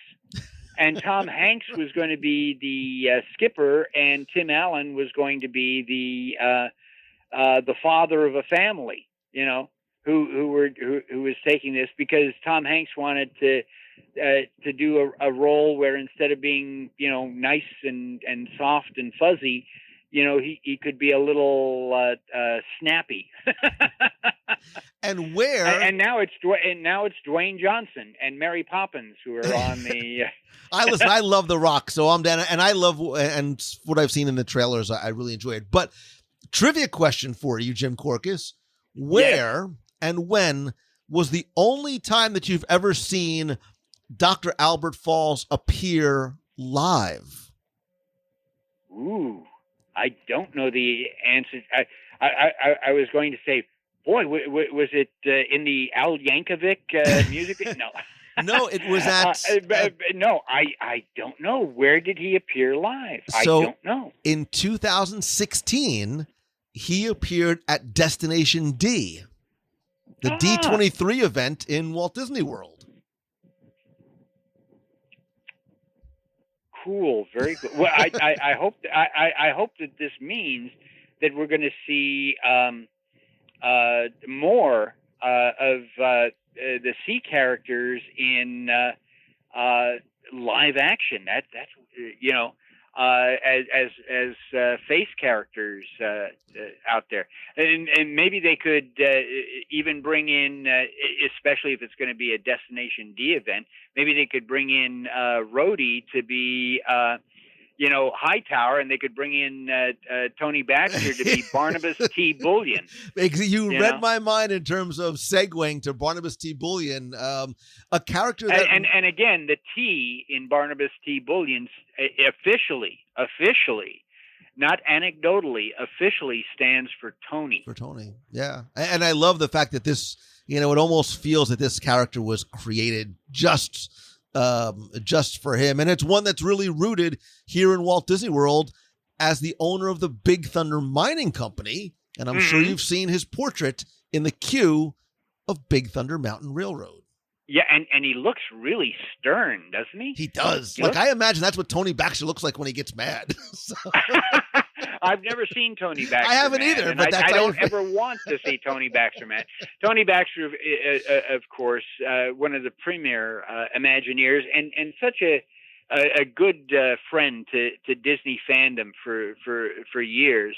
But of course, is the Imagineer responsible for the Big Thunder Railroad. So it's nice that there's that homage to him as the owner, and that he just loves gold, which is why he's drilling into that mountain despite the superstitions and despite the odd occurrences like runaway mine trains and all of that are coming to pass, and other natural disasters and all of that. He and that's why his name is Bullion, because he considers gold to be his birthright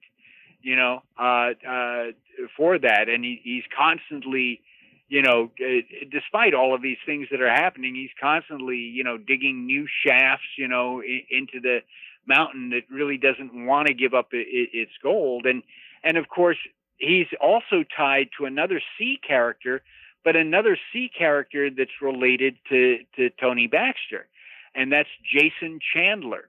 And Jason Chandler is the one who's created this drilling device to get into the mountain. But what a lot of people don't realize is that Chandler was a creation of Tony Baxter for a Disneyland project that never came to fruition, Discovery Bay.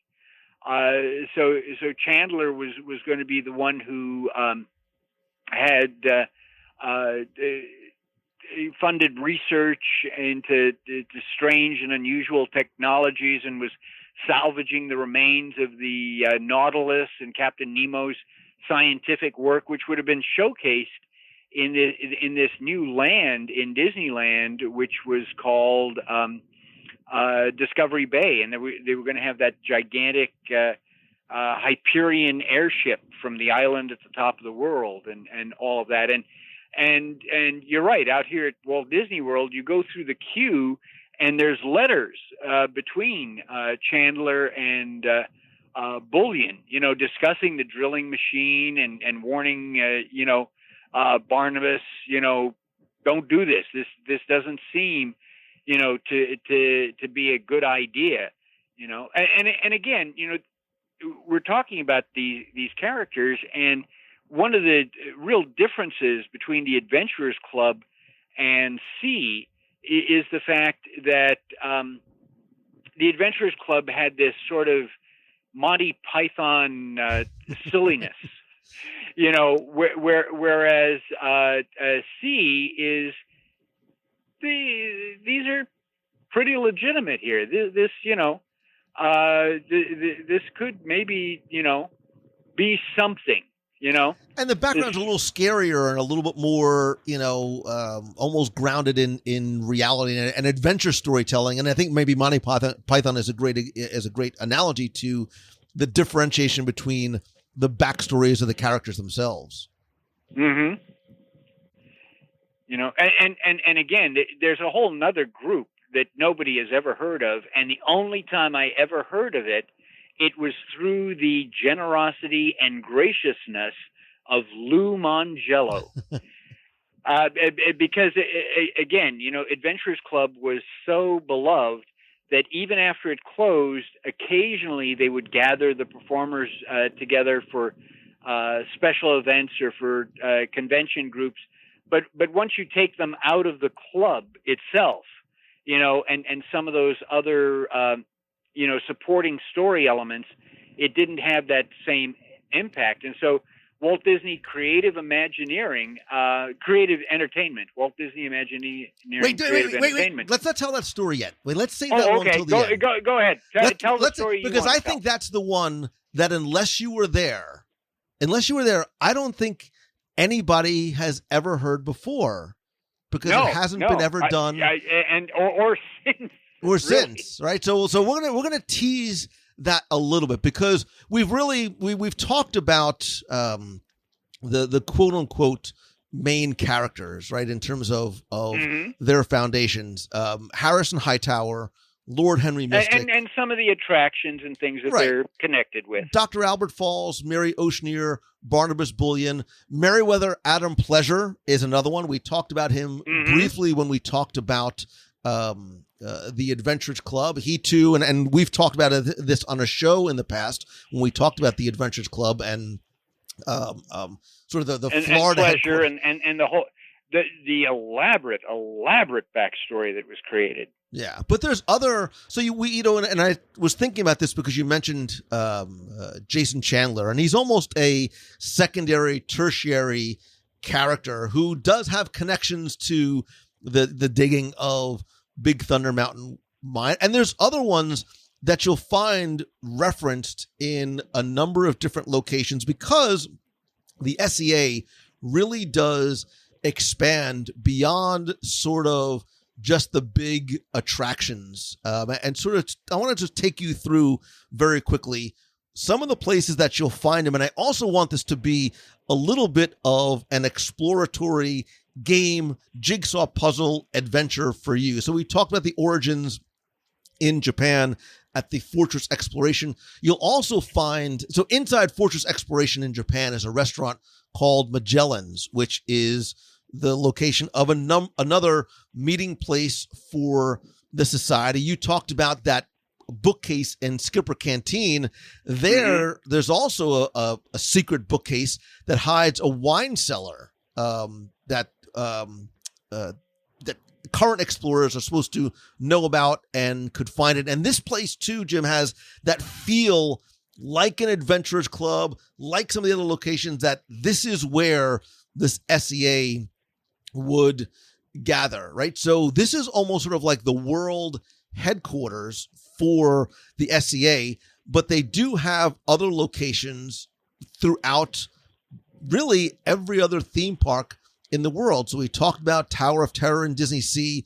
Over in Tokyo Disney Sea, you'll also find Raging Spirits, which is a roller coaster based around this ancient Peruvian altar. There, you'll find another photo of Hightower, and if you look closely, he's again stealing something. He's stealing this sacred serpent head. We talked about Big Thunder here in Walt Disney World. Here in Walt Disney World, there's not one, not two, not three. There are no less, if my count is correct, there's no less than 7 different attractions and locations in Walt Disney World that individually reference and collectively reference the S.E.A. So we mentioned Big Thunder Mountain Railroad, right? And this didn't happen until about 2013 as really the first official appearance in Walt Disney World. And as you walk through the queue, right? So there's been this ongoing trend for, coming up almost on a decade of creating interactive and immersive queues with exploding dynamite. And there's all kinds of things that you can do. There you'll find that picture of Barnabas Bullion. You'll find a lot of those letters written by Jason Chandler as well. If you look in the queue, you'll find early on in the queue is where you'll find the portrait. Over at the Polynesian, although it's not necessarily official, I think a lot of people would connect Trader Sam's as a place that, because of the timing and what's in there in terms of newspapers and maps and things like that, it probably would fit in. We talked about Skipper Canteen, which opened in 2015. If you look around, there's not only photos and paintings of Dr. Albert Falls, but look up at the second level, the balconies, the doorways throughout the dining room, again, which was that meeting space. Jock Lindsay's Hangar Bar, which also opened that year. I forgot about that entirely. Right, yes. Jock Lindsay was Indiana Jones' pilot, and if you look around carefully, you will find that Jock Lindsay is also a member of the Society. It does mention him as a member of the Society as well. If you go to Typhoon Lagoon, we mentioned Misadventure Falls, and the connection to Mary Oceaneer. Right. If you go to so we're up to 5 now. We're up to 5. If you go to the United Kingdom Pavilion, what? In Epcot, Yes. they have the Library of the Royal Adventurer Society over in the Kidcot location. And if you look carefully in the library, one of the books is the Society of Explorers and Adventurers Handbooks. Did not know that. You got me on that one, buddy. Jim Corcus, Yeah. next time we go, we're going to go to the UK because there's other books and there's artwork in there as well. And if you go to the Abracadabra at Boardwalk, there's a few references there as well. Again, the idea was that this bar was sort of the local haunt, no pun intended, for magicians in the late 30s. And then there was a Friday the 13th where sort of every magician disappeared, right? Very much like a Tower of the Terror. One of the props that was left behind by one of the magicians that disappeared has the S.E.A. logo on it. So, and then we also obviously mentioned the Haunted Mansion and the refurb back in 2006 that brought in Constance and her husband, George Hightower, whose brother is Harrison Hightower. If my math is correct, that sounds like it might be 7-ish or so locations. Actually, it sounds like more than 7-ish. I don't do math good. It sounds like almost enough to cover 2 full hands here. So. So obviously Hong Kong Mystic Point, which is the land, which is the location for Mystic Manor. Again, I cannot say enough good things. With a lot of references, not just to Lord Henry Mystic, but references to the S.E.A. itself. There's a wonderful group portrait of the members dated, I think I mentioned, 1899 as well. You mentioned the Explorers Club restaurant, which continues Mystic's story and a lot of his antiquities that he's found over the years. There's also Disney's Explorers Lodge that opened in 2017. Which, I'm not familiar with that. Yeah, if you wanted to sort of stay in this type of environment, it was themed towards South America and Africa and Asia and all places that you might find S.E.A. members might have visited. There was also, and I never saw it. Supposedly, there was a in 2013 or 14, I believe, there was an overlay for the Jungle Cruise called "The Curse of the Emerald Trilogy." And there was a storyline about Professor Garrett Reed, who was a former S.E.A. member that was kicked out by Lord Henry Mystic for some of the ways he was acquiring archaeological artifacts. In Disneyland, the relatively recently opened Tropical Hideaway, which opened in 2018, really is another great location to find details about the members and their expeditions. There is there's an area where you'll find oars that have the names of all of the primary and secondary members. And it was also the first, and it was the first location to mention a new member that goes back to Japan, which is Camellia Falco. And she shows up also in Tokyo Disney Sea, and they're incredible. Tokyo Disney Sea's queue of Soarin' is worth the queue is an attraction in and of itself. That's how good. There is a painting of Camellia that comes to life. Jim Corcus, my friends and I stood there. Our mouths were agape because what looked like, and I don't mean in a way that the Enchanted Art does on the Disney Cruise Line or some other locations. This painted portrait comes to life without any glasses in a 3-dimensional type of way that I have never, ever seen before. I didn't even need, I would have been happy just spending my time, and I tried to just see if I could hang back in the queue to watch it again. But they have created an extensive storyline for Camellia Falco as well. If you go over to Bengal Barbecue in Disneyland, this has also been referred to as a like an outpost that some of the S.E.A. members would start off of, and there's a portrait of some of the members of the club and a picture of Professor Blauerhimmel in a cockpit writing letters to some of the different S.E.A. members, and I believe there's also a couple of these secondary characters, a photo of Charlie Allnut and Rose Sayer alongside of Lord Henry Mystic and Albert the Monkey. So going super deep. This sounds like this would be a great book, but you should write it. Listen, I know how tough writing is.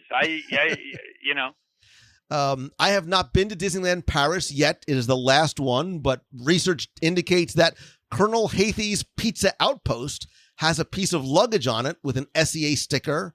And there's also a Cafe Hyperion, who is run by Captain Bro of the airship Hyperion, who is also a well-known S.E.A. member.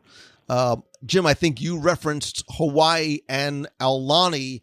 Again, It's not in some sort of big, grandiose way, but if you go into Auntie's Beach House, which is their amazing kids club, and I remember the first time I went when Aulani first opened, there's a painting that used to be in the Adventures Club, and there's a letter there from Pamelia Perkins referencing Hightower, saying that he's a ladies' man and nobody misses him and all that, as well as some other photos. I think there's also a picture of Hightower and the idol that is referenced in Disney Sea.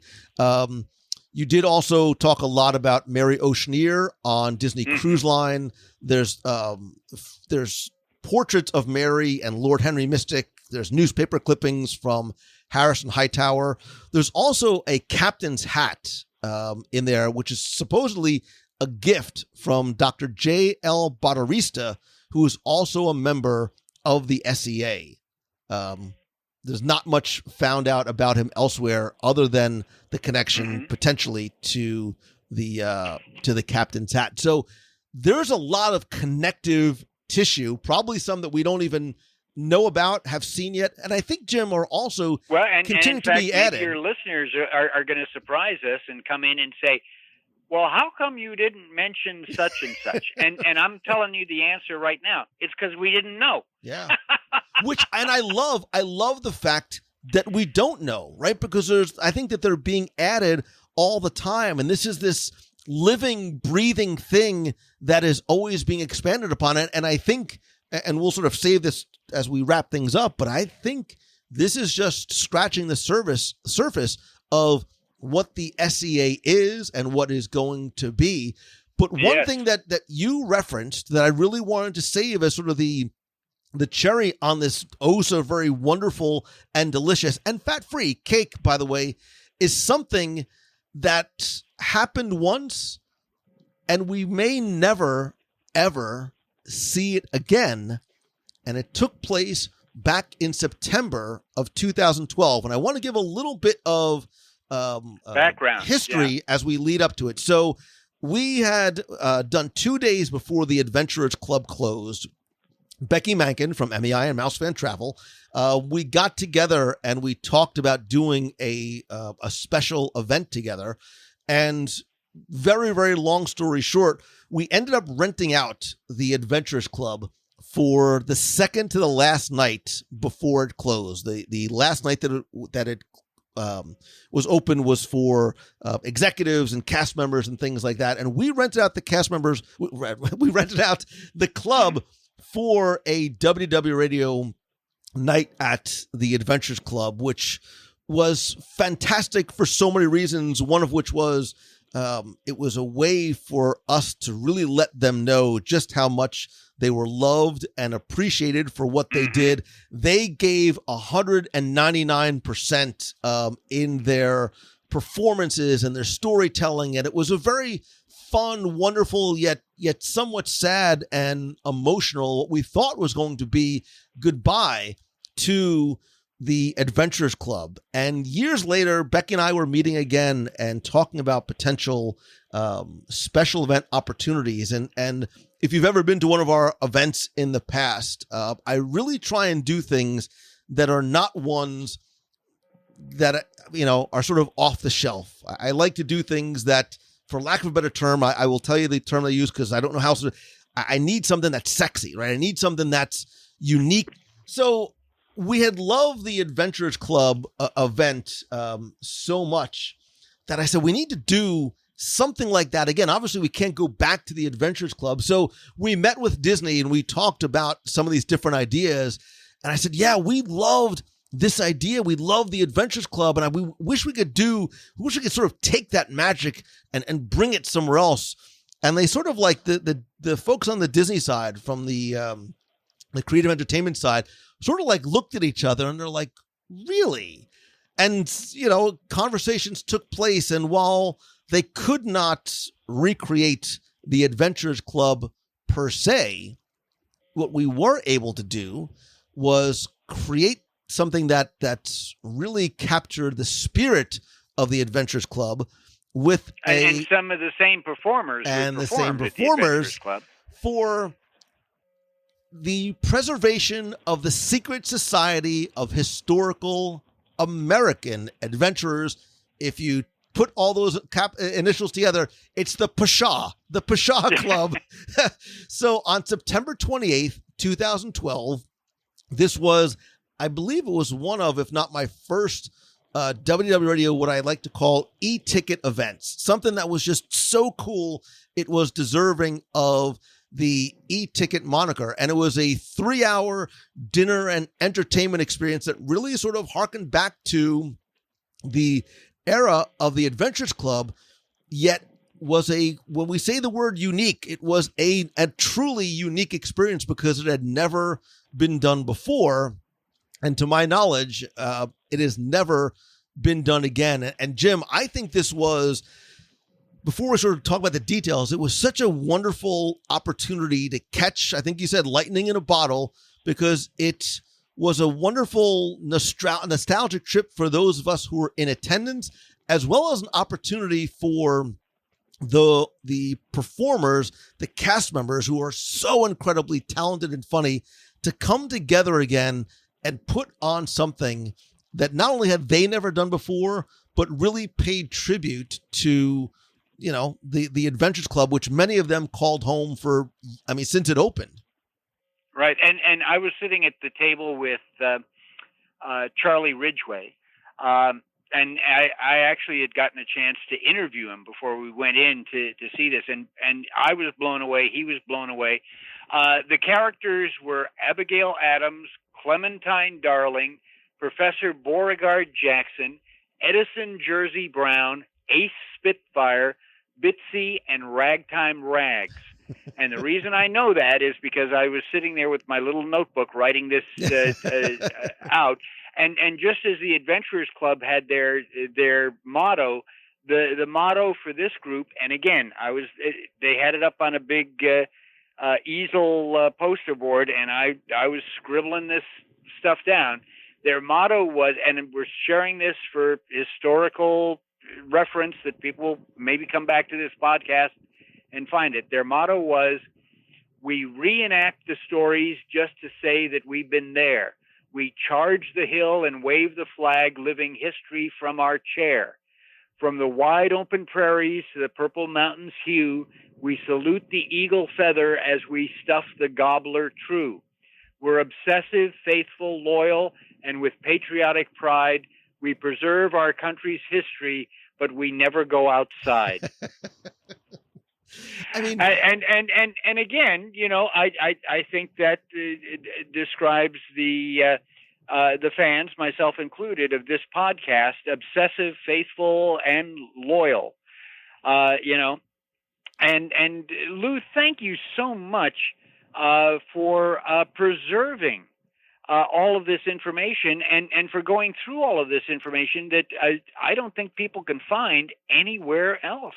And this time you even came up with a couple of curveballs that I didn't know, which it doesn't mean I know everything, but it's like, how come I never stumbled across that? My gosh, I'm gonna. Well, you just made me smarter today. You just made me smarter today. Well, it's all in fun. I just want to quickly go through what our evening was like, and there was no way that we could have had that without you there, because I knew that you would have appreciated it. But if you've been to the Adventurers Club before, this was not just sort of a retail. This was a completely fully fleshed out story again that Disney created. Again, you talked about this club creed, and you know, we were welcomed into the rotunda by a lot of the charter members. There was actually a meeting. So we sort of watched this meeting of Pshaw. Mm-hmm. We learned the salute. They actually created, much like the Adventures Club, the salute. There was a Pshaw salute, and we all sort of were deemed honorary members of Pshaw. They were called to order. They talked about old business and new business. And what they did, which I loved, was they integrated a lot of us in the audience into the storytelling. So, you know, me and Becky and some others, we learned a lot about the characters. And then as a surprise, which I didn't know about, there was a debate between Professor Beauregard Jackson and Abigail Adams as to who was going to be the next president of the American Adventures Club. I did not know that a write-in candidate for the presidency was going to be me. I was dragged, dare I say, forcibly where I really want to thank the people that I call my friends, and I'm using friends in air quotes, like Becky and Tony and Scott and some of those. They obviously had fed them some information about me, and there was some wonderful ribbing about me, my height, etc., things like that. But there was this great, Q&A type of things, and I very humbly accepted my role as the new club president, just eking out Abigail Adams Wright.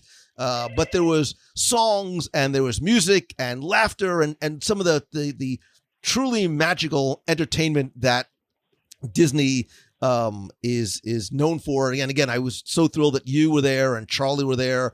A lot of friends. One thing that's interesting about the S.E.A. is that there's not a lot of merchandise available. Very, very little. There's a few glasses in Japan. Were there any pins or buttons? No, there's no pins, no buttons. If you go to Magellan's and order a certain drink, they do have a glass, one of which I have kept on my shelf. Every so often, you might find a shirt. You might want to take a picture of that and post it. I might actually post it in the show notes. But they don't sell T-shirts and things like that in Japan. More importantly, I'm so curious as to what the future is going to bring. What is going to be the next attraction, the next show, the next restaurant, the next vignette somewhere that's going to reference the S.E.A. If we missed one that you know of, please let me know. Go to www.radio.com/community. That will take you to our Facebook group. You can post it there. More importantly, let's talk about the S.E.A. in there as well. Also, I'm going to link in the community as well as on WDW Radio.com to Amazon, where you can find not one, not two, not three, but all of Jim's, what is it, more than 20 books that you've written? Actually, it's close to 30 books now, and with the new book coming out before Easter, Hidden Treasures of the Disney Cruise Line, I'll be up to 30. So, something for everybody there. Books about Disney animation, books about the theme parks, books about Walt Disney himself. So, something for everybody there, and again at affordable prices, because I'm seeing Disney books now that are coming out that are like $75, $150, all of that, and they're all great books. My books are all under $20. Awesome, and they're so great. You don't have to eat peanut butter lunches, to buy one of my books. You just have to do that to book travel over there to Tokyo Disney Sea. And they're available on paperback and Kindle, and I will link to all of them. I would love to hear from you. What is your favorite reference to the S.E.A., your favorite character, or maybe even something that we missed? Again, go to the community where you can email me, lou@wwradio.com. And like I said at the very beginning, Jim, you are, to me, an honorary member of the society, because you really sort of embody all the things that you it are stands as for. well. All of this exploration, all of this research you do, and you have done for years. And as we talked right before we started recording, I am so appreciative of all of the people that you've interviewed, all of the information that you've shared that isn't anywhere else, and the fact that you're accurate and you verify this stuff. My gosh, I'm just very impressed, and I'm so honored and thankful to be your friend. And it's always fun to get together and bounce back and forth with each other. And everybody make sure you listen to Lou's podcast every single week and go back and listen to some of those great ones from the past there, because he's done an awful lot of wonderful ones there. Well, thank you. It means a lot coming from you, and you've been such a great friend and incredible guest over the years. And if you like, and how can you not like Jim Korkis, go back into the archives, either on the site or in iTunes or Stitcher, wherever you listen to podcasts. Search for Jim Korkis on the show, and you'll find he has been a treasure trove of incredible information that you can't find elsewhere. Brother, I love and appreciate you, man. I cannot wait until we do this again. And for all your listeners, may all your Disney dreams come true. Kungaloosh.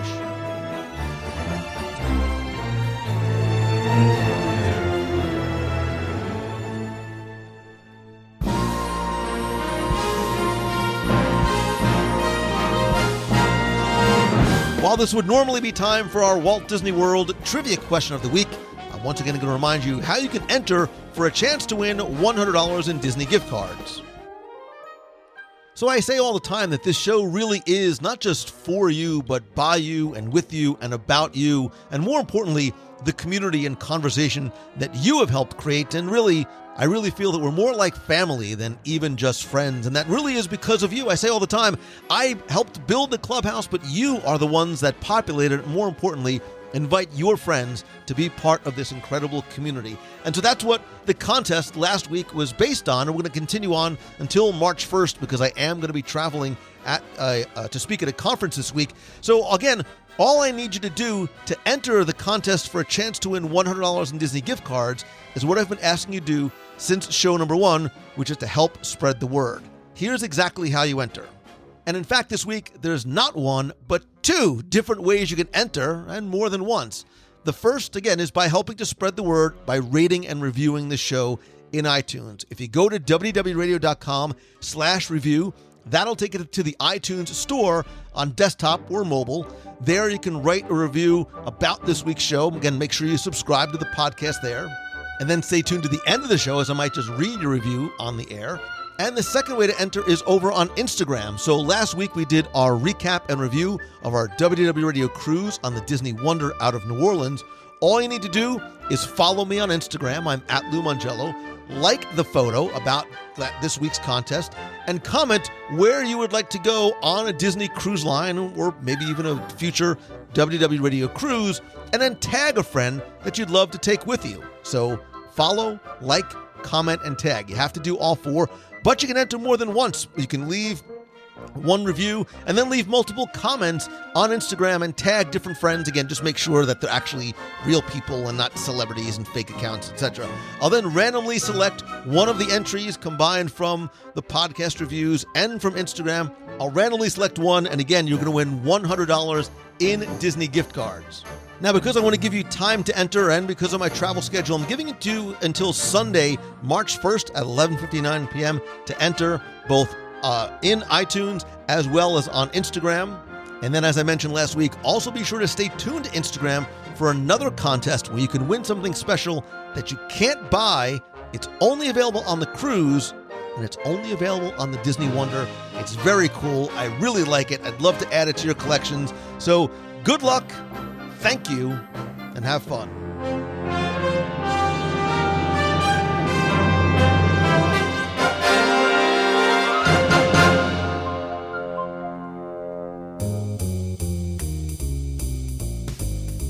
That's going to do it for this week's show. Thank you once again so very much for taking the time to tune in this and every week. I was really excited about this week's show, one that I've waited a long time to record until we could really flush out and tell the entire story of the S.E.A., at least as it exists right now, from all the different locations around the world. If you like the show, please help spread the word.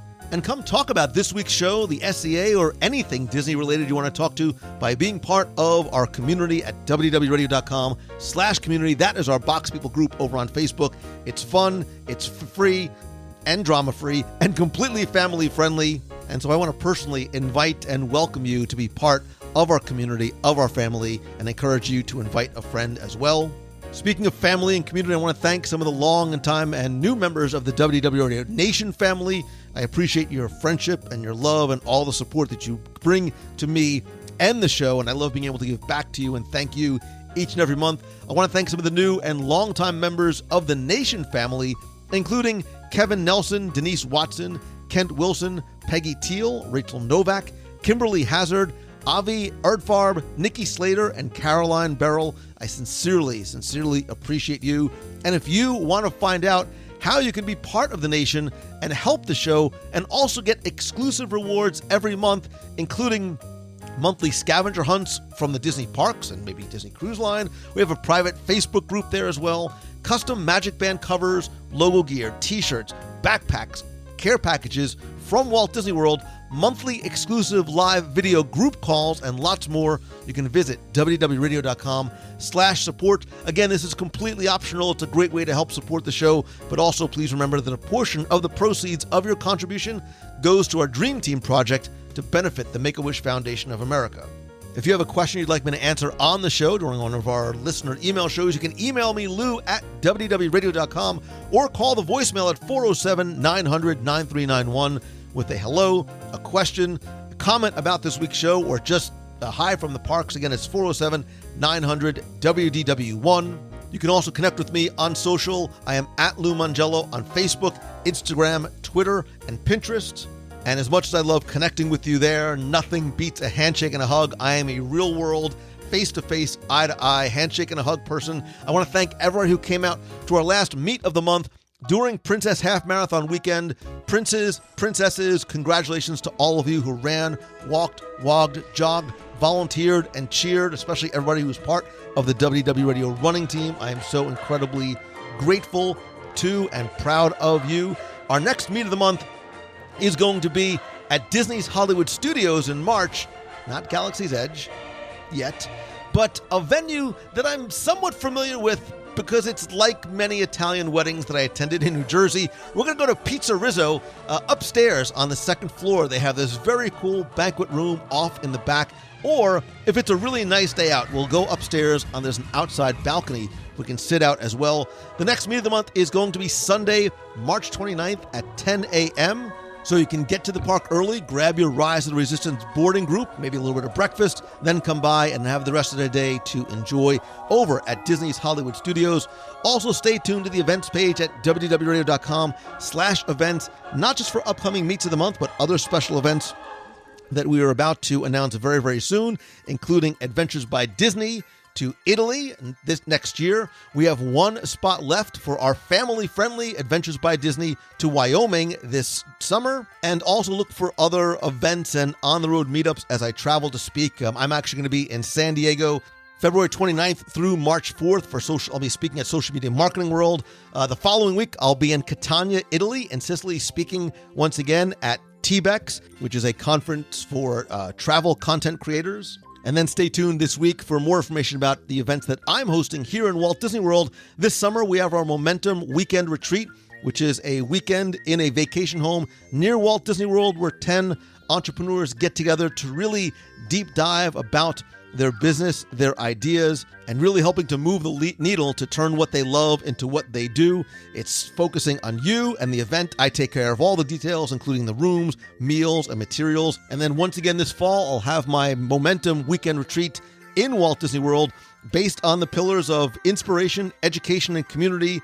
It's unlike other conferences for entrepreneurs because it's really about a small group. It's limited to 50 people where you can not just learn, but execute on what you learn right in the room, and then meet and work with others right away to help take your idea, your brand, your business to the next level. Whether you are a blogger, podcaster, content creator, you have a product, an idea, a book, or even a brick and mortar store, we can help you at Momentum. Again, stay tuned and visit LouMongello.com to find out more about past events, as well as how maybe I can come to speak to your event, conference, school, live in person, or even virtually, about everything from customer service, lessons we can learn from the Disney parks and Walt Disney, social media, live video, podcasting, and lots more. Again, you can find everything over at LouMongello.com.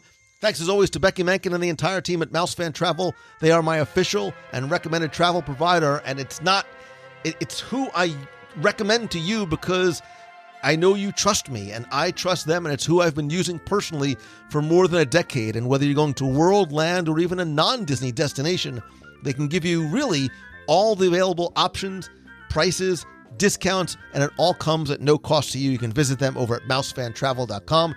And finally, and most importantly, thank you so very much. And as always, my friend, and you are my friend, and I mean that from the bottom of my heart, whether we've met yet or not, you are my friend. And if you like the show, and I hope that you do, please help spread the word, not just because of the contest this week, but to let others know about it. So tweet out that you're listening to this or your favorite episode, share it on Facebook. And again, if you can just take a few seconds to rate and review the show over on iTunes, it's incredibly helpful. I want to thank some recent reviewers like Just TP, who says, making the miles more merry. In my job, I spend a lot of hours staring through a windshield, asking myself, are we there yet? And for the longest time, I depended on satellite radio to help pass the hours. At the suggestion of my 24-year-old son, I started listening to podcasts, and I'm so glad that I did and found WDW Radio and Lou. I always know that no matter how my day is gone, I can count on Lou's positive tone and outlook to help lift me up. It's not that he's always unicorns and rainbows about all things Disney, but even when there's negative aspects to the topic, he doesn't present them in a negative tone. And that hasn't always been my experience with other Disney podcasts. Past Disney, I really appreciate Lou's very clear messages of being the best you, having your best week ever, and loving what you do. And to be honest, those can all be struggles for me, but every time I hear him discuss personal excellence, I feel more encouraged to keep on climbing. Thanks, Lou. Well, Just TP, thank you. Erin Van Quill says it's not your average Disney podcast. I hope that's a good thing. This is the first time I'm reading it. So Erin says, I've been listening to WDW Radio for a few years. It's crazy I've never left a review before now. I can't recommend this podcast more highly for any Disney fan. It's absolutely amazing and a must if you love Disney. Lou is such a profound way of connecting with others and truly making you feel like you're part of this huge, wonderful Disney family that he has created. Actually, we have created together. His genuine love of what he does oozes out through the podcast, not to mention the Facebook group, Instagram, and videos. It's so much more than a podcast. It's a life-changing community. Wow, Lou's a very rare gem in this world. Make me cry. And he'll absolutely inspire you to be the best person you can be, conquer your fear of following your dreams, and get the things accomplished that you always just saw as a pipe dream. And at the very least, the podcast is just a fantastic way to make you feel as though you're sitting with him and his guests inside the parks, talking about our favorite things about Walt Disney World and beyond. WDW Radio and Lou especially are bright rays of sunshine in this sometimes gloomy world that's guaranteed to bring joy into your life every single day. Wow, thank you. Scuba Steve 1622 says it's a little taste of Disney, and if you can't be at the parks, or if you can, one of the best hours or two of your day will be this podcast. Lou embodies the spirit of Disney. I've listened to well over 100 episodes in the past year. Wow. And I always find myself wanting more. It's a must if you love Disney. And D-Bopper says it's an original. I love Lou, his depth of knowledge and his passion to bring a little bit of Disney magic home to you. He's an original. And Joseph Mercier says, I love it. I'm a huge fan and absolutely love the show. You're a friend, not a fan, Joe. I listen to it nearly every day while I'm working. My only suggestion would be to have more top 10s with Tim Foster. What? You have guys that have an incredible radio chemistry together. I love Tim. I suggest that you do a top 10 decisions or events that took place in the Disney Corporation, which made it what we know as today. Thanks for all you do. And why? Well, why not? One more. Anchor at Wells says, a little bit of Disney in your life. Oh, Anchor's from the United Kingdom, so I should be reading this in my really bad UK accent, but I won't. Lou is such a well-informed and friendly host, and I love all the guests, but mostly Becky. So, Anchor it, Joseph, D-Bopper, Scuba Steve, Erin Van Quill, and Just TP. I sincerely appreciate each and every one of you. And if you want to leave a review, again, just search for WDW Radio in iTunes or go to www.radio.com/iTunes for a direct link and instructions on how to do it. Finally, most importantly, thank you. I love you so very much. I would only want to leave you with this, which is to do something nice for somebody else. Give to others with no expectation of anything at all in return, right? Because with no expectations, anything you get back is going to be a wonderful bonus, right? But I promise you that you will always get so much more than you might think. You'll be surprised how good you'll feel by doing good for somebody else. And remember, choose the good, right? Choose the good. Always look for the good, no matter what it is that you're doing, and help spread the word about that too. So I hope that this truly is your best week ever. Thank you. I love you and I appreciate you. So until next time. Hi, Lou. It's Elizabeth from Massachusetts. I haven't called in a while. Things have been so busy at work and everything. But I am back on the podcast game, and I hope you're all enjoying your trip and your cruise. It looks amazing from what I've seen everyone post. So it's probably definitely better than the snow/rainy weather we're having here right now on this Thursday morning in Massachusetts. But I just listened to your episode 311 about dining deals or your best dining tips in Walt Disney World. And I know that happened a few years ago, but I would say now in 2020, one thing that I've noticed recently in the parks is in Animal Kingdom. They have all these kiosks leading up to all the various lands with some really, really good quality, like table service quality meals. The portions are just what you need, and it's not going to kill your wallet. So my personal favorite is on your way up to Asia, there is this kiosk, and it kind of switches where they serve them, but there are these falafels that are to die for. And it's less than $10, and it's legitimate quality. And yeah, that is my tip right now. I've just noticed that Animal Kingdom has started doing that, where they have some really good options to choose from that aren't crazy expensive. So you could eat lunch and get really good food and not kill yourself over the price. I also agree with you guys. The Tuscarawas breakfast is one of the absolute best in the parks. So yeah, hope you're all enjoying your Thursdays and your awesome trip if you're on it, and I'll talk to you guys later. Bye. Hey Lou, I just want to thank you for all of the nice podcasts that you've made, and a lot of good times listening to them. So yeah, thank you for that. Peace out.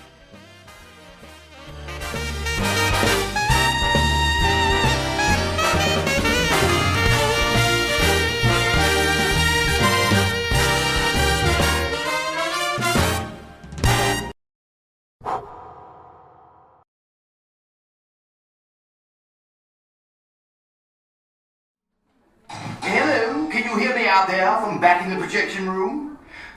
Welcome to Mystic Manor, 歡迎大家嚟到迷離大宅, home to a world-class collection of art, antiquities, and my personal residence. I am Lord Henry Mystic. The young fellow at my side is Albert, my traveling companion, confidant, and rather mischievous partner. Yes, Albert, that's you. Now run along.